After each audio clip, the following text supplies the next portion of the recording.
अब अपन question number 3 पे चर्चा करते हैं। हमें एफ इनवर्स ज्ञात करना होता है। एफ इनवर्स को अपन प्रतिलोम फलन बोलते हैं।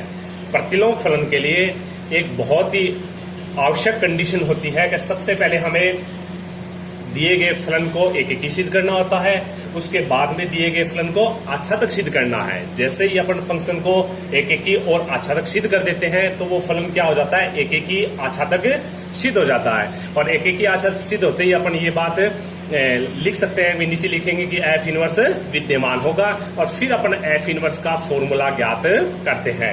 तो कल हमने इसके बारे में एक क्वेश्चन किया था, एक एग्जाम्पल के ऊपर हमने काम किया था। आज अपन क्या करते हैं कि जो 1.2 जो प्रश्न वाला है उसका क्वेश्चन नंबर 3 पे चर्चा करते हैं कि एफ जो फलन है वो आर से आर के बीच में परिभाषित है और एफ एक्स बराबर 2x माइनस में 3, तो ये दे रखा है। इसके ऊपर अपन चर्चा करते हैं। तो सबसे पहले एफ इनवर्स आपको ज्ञात करना है और एफ इनवर्स ज्ञात करने के लिए सबसे पहले हमें क्या करना होगा, सबसे एक नंबर बात हमें एकीकृत सिद्ध करना होगा। एफ इनवर्स ज्ञात करने के लिए 2 नंबर बात आच्छादक सिद्ध करना होगा। तो ये बात ज्ञात करते हैं। उसके बाद में क्या होगा, जैसे ही अपन एकीकृत ज्ञात कर लेते हैं, आच्छादक ज्ञात कर लेते हैं, उसके बाद में एफ इनवर्स क्या होगा, ज्ञात होगा। ठीक है, तो इसके ऊपर अपन चर्चा करते हैं। तो सबसे पहले दिए गए फलन को अपन क्या करते हैं, एकीकृत सिद्ध करते हैं। ठीक है, एकीकृत सिद्ध करने के लिए हमने क्या किया कि इस आर में से 2 एलिमेंट लेते हैं। ठीक है, तो सबसे पहले हमने कह दिया कि माना ए और बी, ए कोमा बी 2 एलिमेंट है, वो किससे संबंध रख रहे हैं, आर से संबंध रखते हैं। ठीक है, तो ए और बी क्या है, तो सबसे पहले आपको बता दूं कि भाई ए और बी क्या है।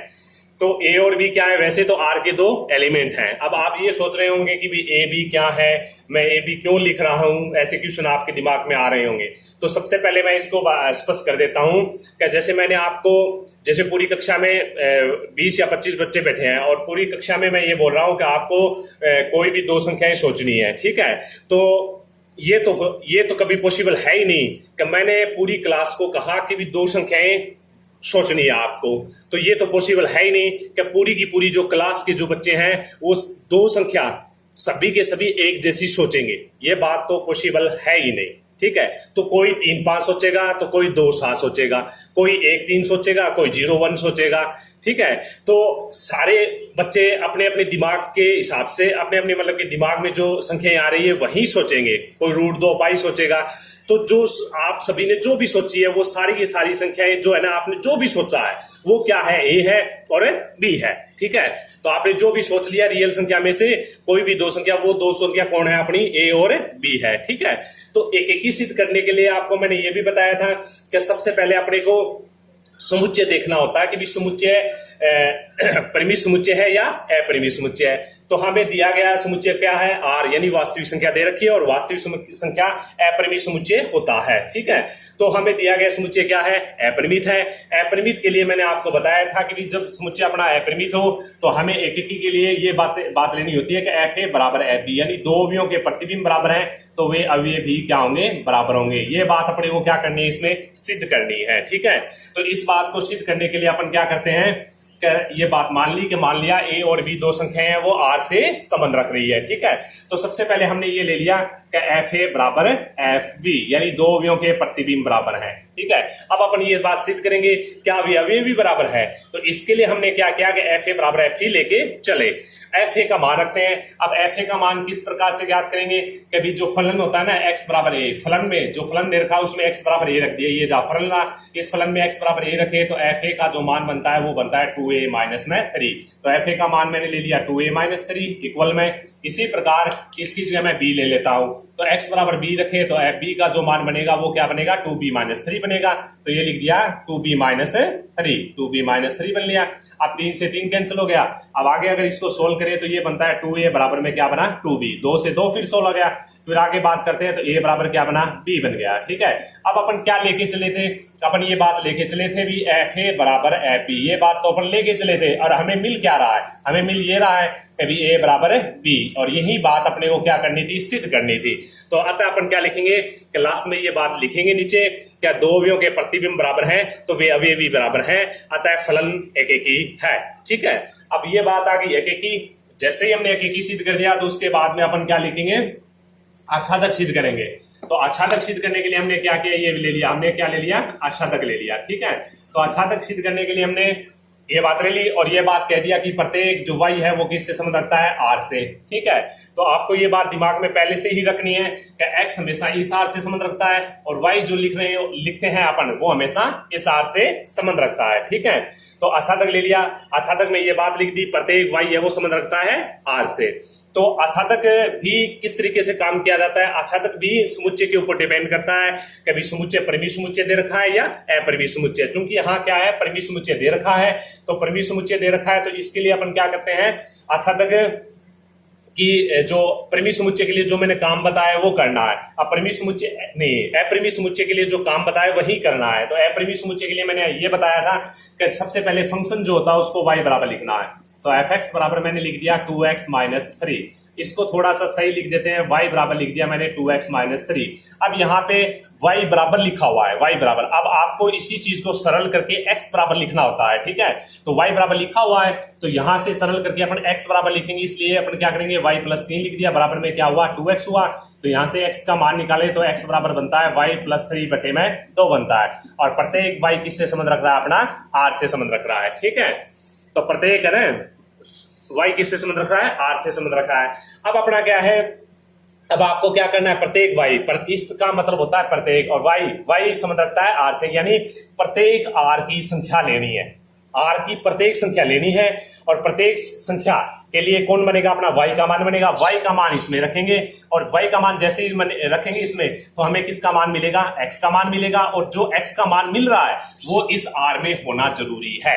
अब आपको क्या है कि y का मान जैसे मैंने 1 ले लिया तो 1 रखे तो 1 + 3 यानी 4 बटे 2 बनता है। n स्क्वायर x बराबर कितना हुआ, 2 हुआ। 2 क्या है, अपनी एक वास्तविक संख्या है। इसी प्रकार y बराबर मैंने जैसे 0 लिया तो 0 + 3 बटे में 2 यानी 3 बटे 2 बनता है। 3 बटे 2 भी क्या है, एक वास्तविक संख्या है। जैसे मैंने -3 ले लिया तो -3 + 3 बटे में 2 यानी 0 बटे 2 यानी x बराबर 0। 0 क्या है, एक वास्तविक संख्या है। ठीक है, तो इस प्रकार से हम क्या है कि y का कोई भी मान रखते हैं, यहां से r से अपन y का मान लेते हैं और इसके अंदर रखते हैं। ठीक है, तो y का कोई भी मान रखेंगे तो हमेशा जो x मिलेगा वो क्या मिलेगा, r मिलेगा। क्यों मिलेगा, r में होगा, क्यों, चूंकि r क्या चीज है, एक वास्तविक संख्या ही बनेगी। ठीक है, तो यहाँ y का कोई भी मान रखेंगे तो x का जो भी मान मिलेगा वो क्या मिलेगा, एक वास्तविक संख्या ही होगी। तो वास्तविक संख्या होगी तो इसका मतलब ये क्या है, एक मतलब आच्छादक फलन है। ठीक है, तो नीचे आपको अब लास्ट में नीचे लाइन लिखनी है कि प्रत्येक y के लिए x विद्यमान है,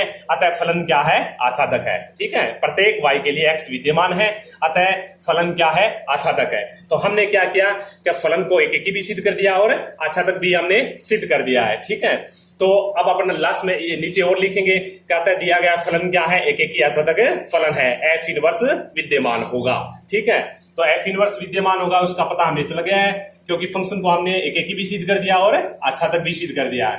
अब हमें क्या करना है कि f इनवर्स का फॉर्मूला ज्ञात करना है।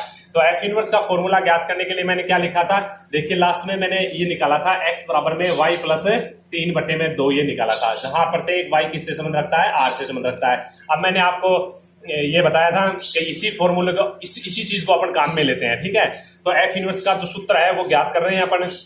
वो ज्ञात करने के लिए आच्छादक में जो लास्ट में जो काम किया है ना वही चीज अपने को काम में लेनी है। ठीक है, तो अपन क्या करते हैं, अब देखिए fx बराबर अपन लिखे थे, fx बराबर मैंने क्या लिख दिया, देखिए y लिख दिया। इसी प्रकार x बराबर लिखे तो x बराबर लिखेंगे तो f इधर जाके क्या बनाएगा, f इनवर्स y बनाएगा। तो यहाँ पे x का मान रख देते हैं, x का मान बनता है f इनवर्स y बराबर में y + 3 बटे में क्या बनता है, 2 बनता है। ठीक है, तो y को रिप्लेस कर देते हैं x से, तो y की जगह रिप्लेस करने का मतलब है y की जगह मैंने x रख दिया, तो f इनवर्स x बराबर क्या बन गया, x + 3 बटे में 2 बन गया। और ये क्या चीज है, ये f इनवर्स का फॉर्मूला है। ठीक है, तो इस प्रकार से अपन क्या करेंगे, f इनवर्स का सूत्र है वो व्युत्पन्न करेंगे। अब अपन आगे बात करें, एक क्वेश्चन और कर लेते हैं अभी इसी चीज पे। जैसे क्वेश्चन नंबर 3 बता दिया मैंने, अब क्वेश्चन नंबर 5 पे चलते हैं। 5 भी सेम टू सेम ही है, 5 नंबर क्वेश्चन भी तीसरे का जो पहला क्वेश्चन उसके जैसा ही है। अब छठा क्वेश्चन करते हैं, जैसे मैंने छठा नहीं, चलो 7वां करते हैं। 7वां क्वेश्चन कर लेता हूं मैं, क्वेश्चन नंबर 7 पे चलता हूं। क्वेश्चन नंबर 7 में 3-4 एग्जाम्पल दे रखे हैं, उनमें से एक ले लिया मैंने। जैसे एक समुच्चय दे रखा है अपने को, क्या दे रखा है, क्या हमें दे रखा है 0, -1, फिर दे रखा है -3 और फिर दे रखा है 2। ठीक है, बी जो समुच्चय है वो हमें दे रखा है क्या -9 -3 -9 -3 0 और 6 दे रखा है, ठीक है। और जो इनमें संबंध जो दे रखा है दोनों समुच्चय के बीच में, यानी f दे रखा है a से b के बीच में, और fx बराबर हमें दे रखा है 3x दे रखा है, ठीक है। तो हमें क्या करना है, एफ इनवर्स ज्ञात कीजिए। हमें क्या क्या करना है, एफ इनवर्स ज्ञात करना है। अब आपको मैं पहले भी बता चुका हूं कि एफ इनवर्स जब भी ज्ञात करना हो तो सबसे पहले फलन को एक सिद्ध करना होता है, फिर उसको आच्छादक सिद्ध करना होता है, और जैसे ही एक और आच्छादक सिद्ध हो जाता है तो अपन कहेंगे कि दिया गया फलन एक आच्छादक फलन है, अतः एफ इनवर्स विद्यमान होगा। फिर एफ इनवर्स ज्ञात करते हैं, ठीक है। तो एफ इनवर्स ज्ञात करें तो किस प्रकार से ज्ञात करेंगे, अपन देखें कि सबसे पहले ये, अब अपन देखें कि ये जो अपने को सवाल दे रखा है इसमें ए और बी दो समुच्चय दे रखे हैं। तो ए क्या है, ए में क्या देखिए अवयवों की संख्या देखिए 1 2 3 और 4 है, और बी में अवयवों की संख्या कितनी है, 4 है। तो यानी अवयवों की संख्या सीमित है। इसका मतलब ए और बी कौन से समुच्चय दे रखे हैं, परिमित समुच्चय दे रखे हैं। और परिमित समुच्चय के लिए एक बताने का तरीका मैंने आपको बताया था कि भी डायग्राम के द्वारा अपन परिमित एक बताएंगे, डायग्राम के द्वारा एक बताएंगे, डायग्राम के द्वारा ही आच्छादक बताएंगे, ठीक है। तो इसको एक और आच्छादक बताने के लिए अपन क्या करते हैं, सबसे पहले एक्स का जो मान है वो कहां से लेना होता है, इस ए से लेना होता है। जो मिलेगा वो किस से मिलेगा, बी से मिलेगा, ठीक है। तो ए से लेते हैं, ए से सबसे पहले मैंने x बराबर 0 लिखा, तो इस फलन में रखें f0, तो f0 बराबर 3 इंटू में 0 आंसर मिलता है 3, ठीक है। तो इसको अपन लिख सकते हैं अभी 0 3, इसको इस प्रकार से भी लिख सकते हैं 0 3, ठीक है। x बराबर उसके बाद में अपना -1 लेते हैं, -1 ले लिया तो -1 रखें, तो f -1 तो बराबर में होता है 3 मल्टीप्लाई -1, आंसर आता है -3। तो यहाँ पे ले लिया -1 -3। उसके बाद में x बराबर मैंने ले लिया -2 माइनस है 3, सॉरी -1 के बाद में -3 है तो -3 ले लेते हैं। तो -3 का वैल्यू रखें तो -3 तो बराबर में आता है 3 मल्टीप्लाई -3, आंसर होता है -9। तो ये बनता है -3 -9। इसके बाद में अपन लेते हैं x बराबर कितना ले लिया मैंने, 2 ले लिया, 2 लेते हैं तो f2 लिया, f2 3 मल्टीप्लाई 2 बराबर हुआ 6। तो जो है ना ये बनता है 2 और 6, ठीक है। समझा रही बात, इस प्रकार से सारे मान निकाल लिए। अब हमने क्या किया, इसका डायग्राम बनाया, ठीक है। ये ले लिया आपने, यानी 0 है। अब इसका एक ही बताना है अपने को, तो एक ही बताने के लिए मैंने एक ही बताया। यहाँ पे एक ही बताने के लिए मैंने क्या किया, डायग्राम बना दिया। ये डायग्राम बना लिया ए का, ये ए है अपना, ये डायग्राम बना दिया मैंने बी का, ये बी है, और इन दोनों के बीच में क्या है अपना फंक्शन f है, ए से बी के बीच में है, ठीक है। तो ए के जो एलिमेंट है वो लिख दिए मैंने, 0 रख दिया, -1 रख दिया, -3 रख दिया, 2 रख दिया। फिर मैंने लिख दिया बी में जो एलिमेंट है वो रख दिया। बी देखिए कितना रख दिया, सबसे पहले 0 रख दिया, -3 रख दिया, फिर -9, फिर 6 रख दिया। देखिए 0 किससे संबंध रखता है, 3 से संबंध रखता है, 0 3 से, 3 इंटू 0 यानी 0, सॉरी ये 0 गलत लिख दिया मैंने, 3 मल्टीप्लाई 0 करेंगे 0 आएगा, तो ये 0 0 बनता है, ठीक है। तो 0 किससे संबंध रखता है आपको पता है, 0 से, ठीक है। अब आ गया -1 है, वो किससे संबंध रख रहा है, -3 से, तो -1 संबंध रख रहा है -3 से। -3 है वो संबंध रख रहा है -9 से, -9 से। अब 2 संबंध रख रहा है किससे, 6 से, तो 2 संबंध रख रहा है 6 से, ठीक है।